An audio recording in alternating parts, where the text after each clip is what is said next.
अस्सलाम वालेकुम। S M news के साथ मैं हूं सैयद मुकद्दर रज़ा। एस एम न्यूज़ स्टूडियो में खुशामदीद। खबरों के सिलसिले को मजीद आगे बढ़ाते हुए खबर शाम करते हैं दीपालपुर से। दीपालपुर के नवाही इलाका हजरत शाह मकीम में डकैती की वारदातों में इजाफा हो गया। पुलिस की बेबसी इलाका मकीन सड़कों और घरों में लुटने पर मजबूर हो गए। इसी पर मजीद बात करते हैं अपने नुमाइंदे राव मोहम्मद सरफराज खान से।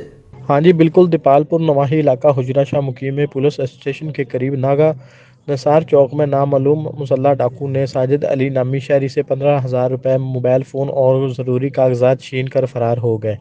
डकैती की दूसरी वारदात गांव खरल करा में हुई। 5 नामालूम मुसल्लह डाकू रात दीवारें छलांग कर शराफत अली के घर दाखिल हो गए। अहले खाना को तशद्दुद का निशाना बनाकर 1,80,000 रुपये, तालाई जेवरात, कीमती घरेलू सामान लूट कर फरार हो गए। इत्तला मिलने पर पुलिस मौके पर पहुंचकर कार्रवाई शुरू कर दी।